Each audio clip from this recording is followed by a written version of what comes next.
Bismillahirrahmanirrahim. Assalamualaikum warahmatullahi wabarakatuh. Halo semuanya, kembali lagi bersama saya Nurul Hadi Fauzi di channel Ngapakpedia. Oke, sebelum melanjutkan video ini saya ingin informasikan ada video terbaru Ngapakpedia yaitu cara cek penerima PIP tahun 2023 sudah rilis ya. Silakan disimak ya teman-teman.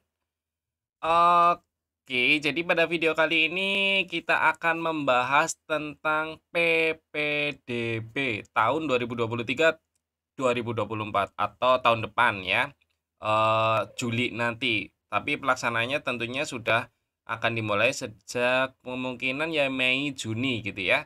Jadi PPDB atau penerimaan peserta didik baru ini harus sudah disiapkan. Makanya Ngapakpedia segera membuat, persiapannya ya. Jadi akan saya jelaskan, beberapa alur atau yang harus diperhatikan terkait PPDB. Nah, kenapa sudah membahas PPDB padahal masih bulan Maret? Karena PPDB terutama untuk sekolah negeri itu biasanya memerlukan pendataan yang tepat dan biasanya proses pendataan ini butuh waktu lama. Apalagi untuk sekolah negeri itu ada yang namanya zonasi, ada yang jalur prestasi, yang paling ribet itu yang zonasi karena harus menentukan titik koordinat rumah, titik koordinat sekolahnya. Pokoknya lumayan ya berdasarkan tahun-tahun sebelumnya ya kalau yang sudah pengalaman, tapi kalau yang teman-teman operator baru, ini harus dipersiapkan dengan baik ya. Kemudian agar semuanya berjalan lancar tentunya selalu persiapkan lebih awal. Itu yang harus kita terapkan dalam setiap pekerjaan kita, teman-teman. Oke, kemudian slide berikutnya adalah tentang PPDB 2023-2024. Itu kemungkinan besar masih menggunakan cara dan metode yang sama dengan tahun sebelumnya, yaitu tahun 2022-2023. Termasuk syarat siswa barunya, ya. Hampir tidak ada perubahan sampai saat video ini dibuat. Belum ada informasi terbaru untuk perubahan skema PPDB terutama untuk yang sekolah negeri. Kalau sekolah swasta sih enak-enak aja ya, nggak ada syarat-syarat yang terlalu memberatkan ya. Terima sisa dari sekolah negeri aja lah gitu.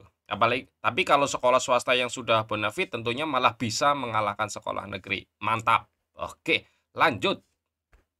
Nah, slide berikutnya adalah tugas OPS atau operator sekolah karena saya audiennya lebih banyak operator ya, jadi kita bahas tugas kalian itu apa sih gitu ya. Tugas saya itu sebagai operator itu apa, Bang? Jadi nanti saya akan bagi dua.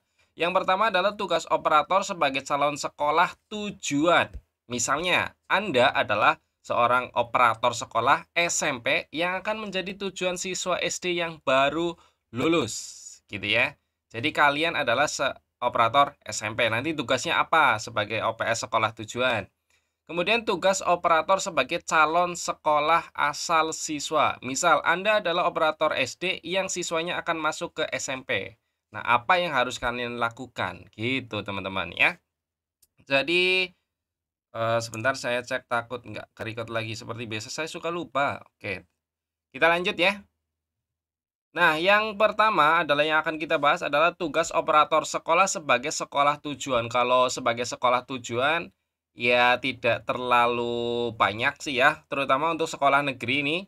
Jadi untuk sekolah negeri memastikan data sekolah sudah benar termasuk titik koordinat di Verval SP. Jadi kalian memastikan titik koordinat sekolah kalian sudah tepat ya.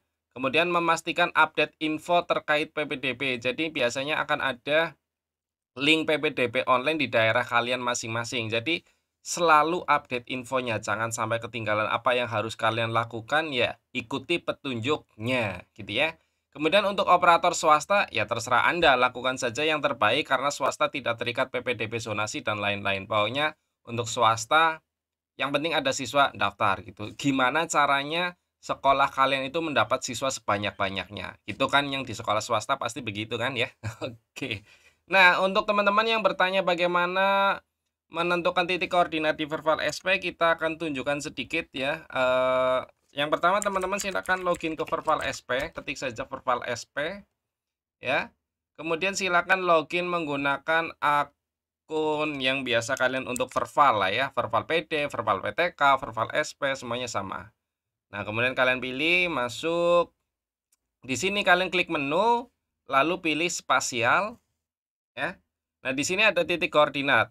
Di sini ada perintah untuk update, silakan klik peta, sedangkan petanya mana? Petanya mana? Tidak ada ya, teman-teman ya. Jadi kalian bisa melihat di Google Map ya. Google Map. Oh, Google Map. Google Map ya, kalian bisa cari sekolah kalian, teman-teman. Di sini.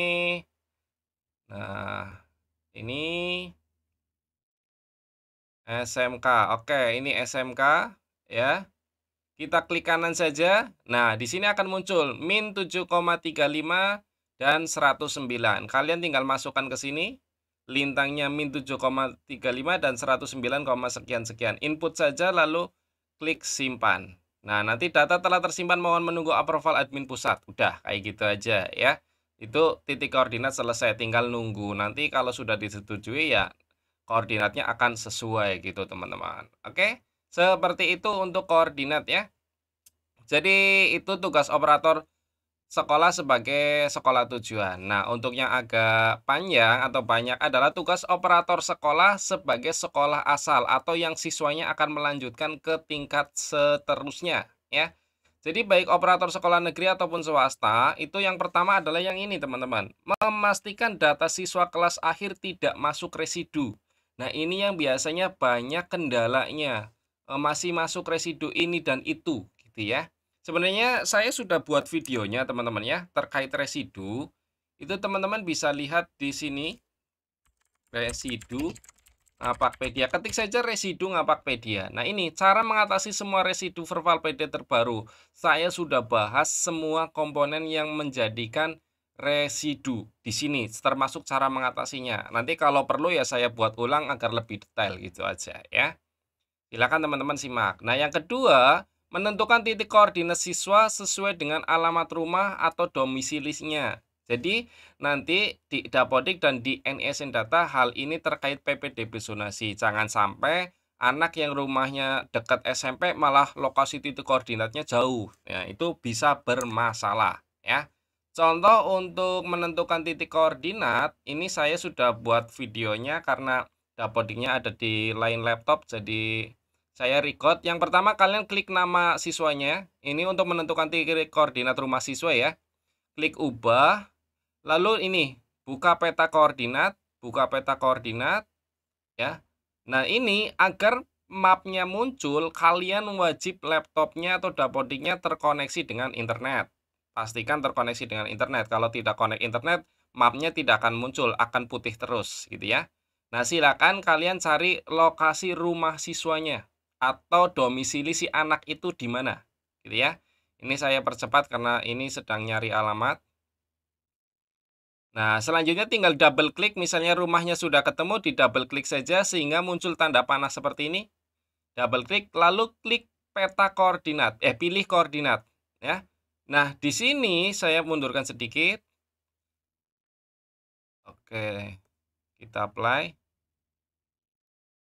Bentar ya. Nah, saat kita klik pilih koordinat itu tidak akan muncul efek apa-apa, tapi teman-teman tidak masalah, kalian tetap close saja. Setelah pilih koordinat, kalian klik tutup, maka koordinat yang di sini akan berubah, teman-teman. Ya, akan sesuai dengan koordinat yang kalian simpan. Ya, selanjutnya tinggal klik simpan di sini, gitu ya. Seperti itu caranya ya. Untuk yang di NISN Data, nanti akan ada petunjuknya. Silakan teman-teman klik saja di sini, ya. NISN Data begitu ya, kemudian klik ini. Nah, silakan masukkan NISN dan nama ibu kandung. Nanti kalau muncul silakan ikuti petunjuknya seterusnya, karena kalau saya buat di sini kepanjangan. Nanti saya kalau bisa buat video khusus saja ya.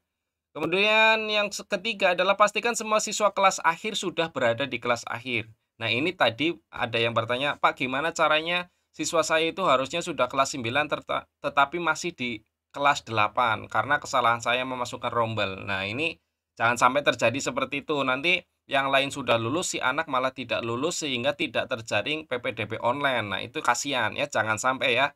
Jadi kalian harus mengoreksi.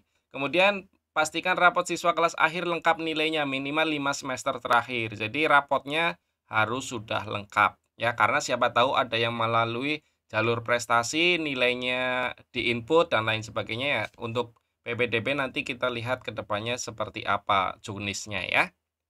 Itu 4 poin penting yang harus disiapkan sebagai operator jika peserta didiknya ada yang kemungkinan meneruskan ke sekolah negeri. Ini fokusnya adalah tujuannya adalah ke sekolah negeri. Kalau yang mau masuk ke sekolah swasta sih ya tentunya tidak terlalu memikirkan titik koordinat ya, karena swasta itu bebas, mau dari mana saja bisa masuk, gitu teman-teman ya. Ini saya fokuskan untuk yang mau masuk ke sekolah negeri, anaknya mau melanjutkan ke sekolah negeri itu persiapannya ini. Seperti itu. Kemudian persiapan yang terbaik adalah pertama, persiapan terbaik adalah selalu sabar karena kalian nanti akan dikejar banyak deadline seperti biasa dari tahun sebelumnya. Jadi ikuti saja alurnya, yang penting ada kerjaan, kerjakan. Kemudian yang kedua, kerjakan apapun yang diberikan padamu dengan sungguh-sungguh. Jadi kalian kalau ada tugas ya kerjakan saja, jangan malas-malas, jangan mikir nggak ada bayarannya dan lain sebagainya. Insya Allah rezeki akan mengikuti dari manapun asalnya, gitu ya. Yang ketiga adalah selalu ikuti informasi yang ada, rajin baca petunjuk yang ada, dan rajin berkomunikasi dengan petugas di sekolah lain, sesama operator. Misalnya, termasuk di grup operator Nusantara tentu akan banyak update-update informasi terbaru gitu ya. Yang terakhir adalah yang kalian kerjakan bisa saja menentukan nasib peserta didik kalian. Jadi, seriuslah dalam menangani persiapan PPDB ini ya, teman-teman. Oke, terima kasih. Semoga sukses PPDB 2023-2024. Jadi itu beberapa poin penting yang ingin saya sampaikan terkait PPDB, karena memang saya harus menyampaikan dari jauh-jauh hari ya. Ya biar teman-teman itu tidak kaget, "Ya ampun ternyata saya harus buat ini itu. Ternyata harus mengisi ini itu." Gitu ya.